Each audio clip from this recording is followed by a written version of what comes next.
Okay mga idol, ayan o, yung ice cream natin o. Napakaganda yung ice cream natin. Kinis na makinis yung mga idol, napapansin nyo o. Maginta po siya. So yun po mga idol, magandang araw sa inyo lahat. Kumusta po kayo? Yan. Alas 7 ng umaga ngayon mga idol. So ito po yung ice cream ko kahapon na hindi ko naitinda mga idol. Yung ginawa ko na ice cream kahapon, hindi ko po naitinda. So ito po yun. So marami pong nagtatanong sa akin kung anong gagawin po sa ice cream kapag hindi maubos. So ganito po yun mga idol. So kung hindi maubos tapos hindi maitinda, katulad nitong ngayon sa akin, parehas lang po ang gagawin natin ngayon dito. Ay kung napapansin yung ice cream natin dyan, ito malambot na po yan siya. Yan o. Dito sa gilid banda malambot na po yan. Yan. Tapos yung pinakagitna yan mga idol, dito sa gitna, bandang ilalim, matigas po yan, matigas. Yan, matigas o. Yan. So ang gagawin natin ngayon dyan, patigasin natin ulit. So natanggalan ko na ng tubig dyan mga idol, ayan. Gumamit lang ko ng hose, yung hose. Pag magtanggal ako ng tubig dito sa cart ko, gagamit na ako ng hose. Kasi wala siyang gripo. Wala siyang drain. Ito daming asin dito sa gilid. Bilikit pa. Yung asin kahapon. Patigasin natin ulit mga idol. Ayan yung hilo ko. Bali isang haba na lang yung hilo natin magagamit. Pag gagawa tayo ng bago, dalawang ganito po. Dalawang haba. Ganitong haba. 70 po isa nito mga idol. 70 pesos. Ang isang ganito. Ganun po kamahal ang ano natin ngayon, mga ginagamit sa ice cream. Tapos yung asin natin ngayon 15 na po, 15-20 ang isang kilo.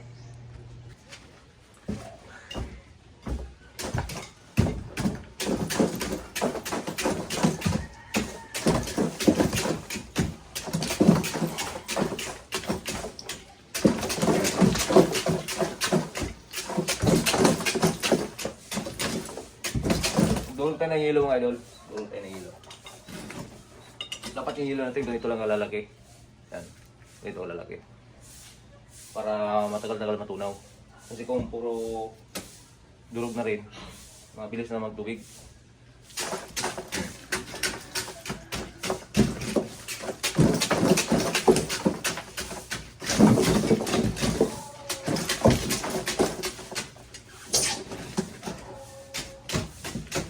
Pwede tayong gumamit ng ano dito, yung ice na nasa freezer, yung gawa lang natin. Kasi yun yung ginagamit ko. Eh, nasira yung freezer ko, so bumibili na lang ako ng bloke. Ganito po.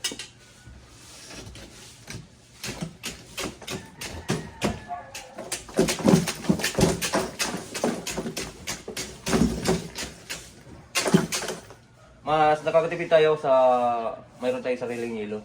Nakakatipid tayo kasi tulad nito, 70 ang isa. 70. Tapos paggagawa ko ng panibago, gagamit ako ng dalawa. So 140 araw-araw po. 140 araw-araw. So yung 140 na yon, i-times mo yun sa isang buwan. Magkano na yon. Tapos pag sa may sarili tayong hilo, may freezer tayo. So ang babayaran natin na kuryente nasa mga 1.6 lang, 1.7, mga ganun. Dati, ganun lang po yung binabayaran ko na kuryente. 1.6, 1.5, mga ganun, 1.7. So, napakalaki po ang matitipid natin. Kaysa bibili tayo ng ganito, blukid-blukid.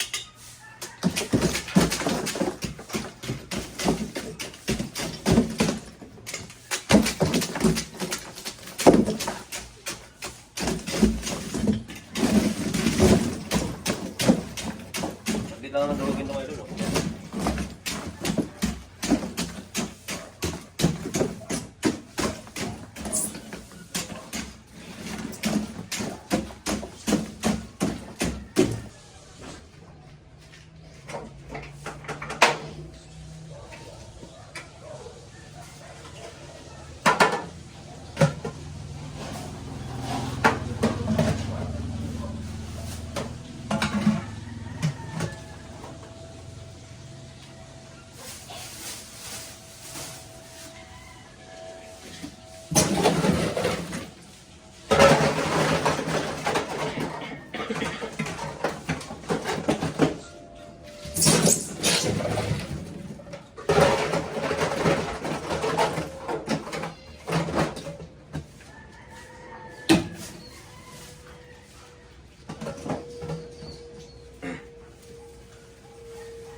So kailangan mga idol, isiksik natin yung yelo natin sa ilalim. Gamit lang tayo ng ganito. Plastic lang, pwede kahoy. Huwag lang yung mga metal kasi pag natatamaan yung ano natin dyan, tubo, nabubutas po yan. Manipis lang po yung ano natin, stainless. So ang ginamit ko dito, ano lang to, yung PVC. Kahit natatamaan yung ano natin, yan, hindi talaga nabubutas yan. Pero kung yung metal, yung bakal, natatamaan niya mabubutas yan.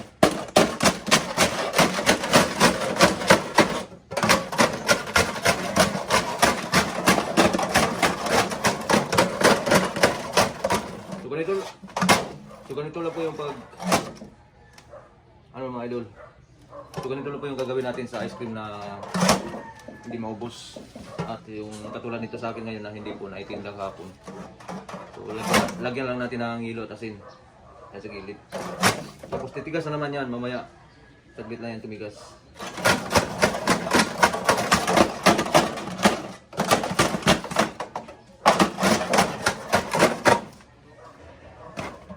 Ganito lang po yung gagawin para yung ice cream natin hindi po talaga nasisira. Yan, kahit ilang araw pa yan.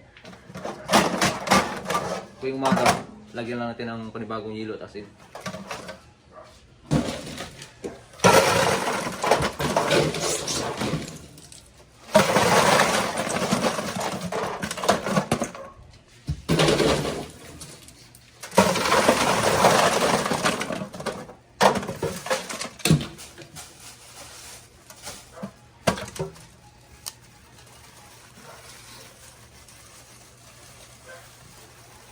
So sa mga hindi pa nakakaalam mga idol, no?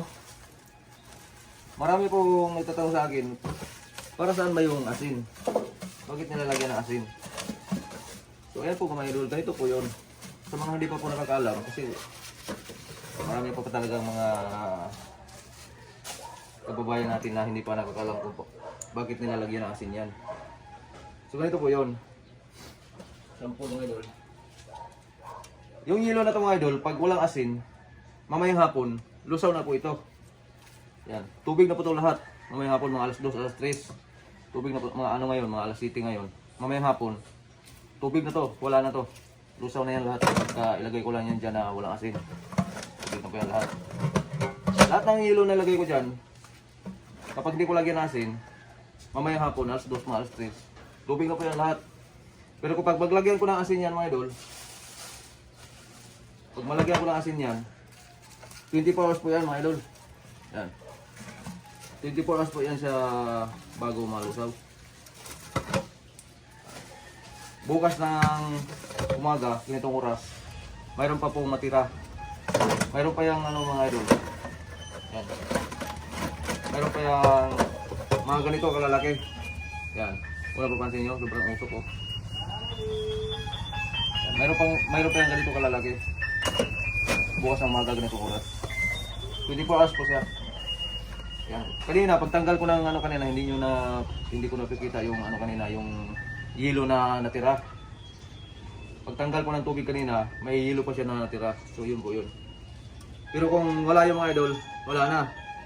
Yung ice cream natin, ano ba yan, masisira po yan dahil wala na siyang lamig. Wala nang ganong lamig.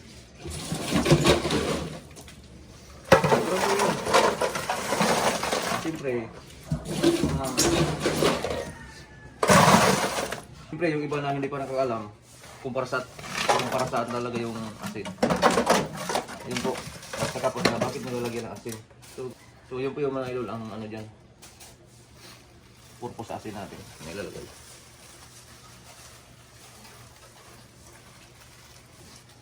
Yun po. Tapos yung ice cream po natin, pagka wala po siyang asin, hindi po siya titigas. Ayan, kung napapansin nyo kanina, yung pinapakita kong ice cream dyan. Tapos, lagyan ko lang na siya ng hilo.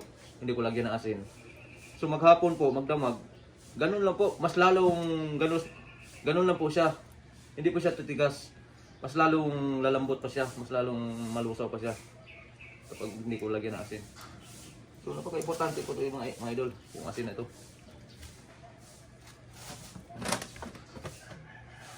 Lahat po na nag-ice cream mga idol, hindi talaga nawawala itong asin.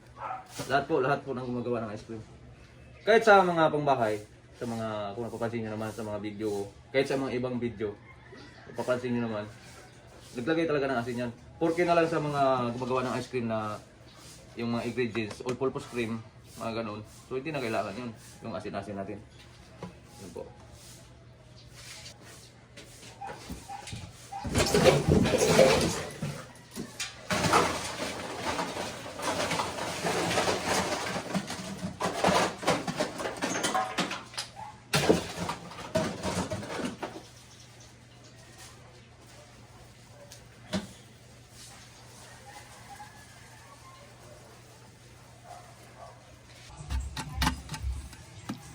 Ayan po mga idol, oh, yung ice cream natin na ayan, oh.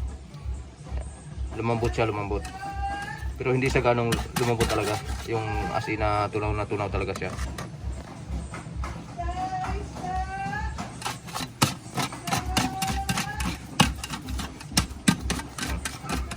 Pero yung sa ilalim niya mga idol, matigas po yan. Doon sa ilalim banda, sa ilalim. Yun, oh. Matigas po yan doon. Dito lang banda sa itaas. So, ganyan din natin siya para maano siya. Tapos, igilid natin. Kung napapansin nyo yung ito, yung puti-puti na yan, sobrang lamig yan mga idol. Kasi yung yellow dyan, oh, sa gilid. Nandiyan yung yellow. So, igilid natin sa ganyan.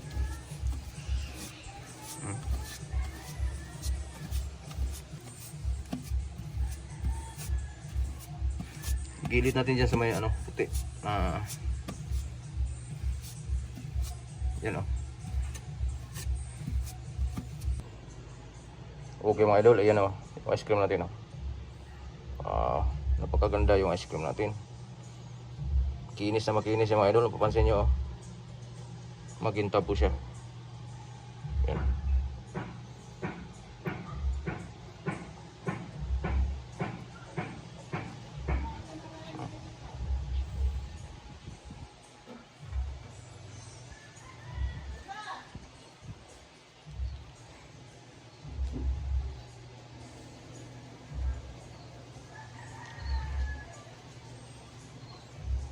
Okay, takpan natin mga idol.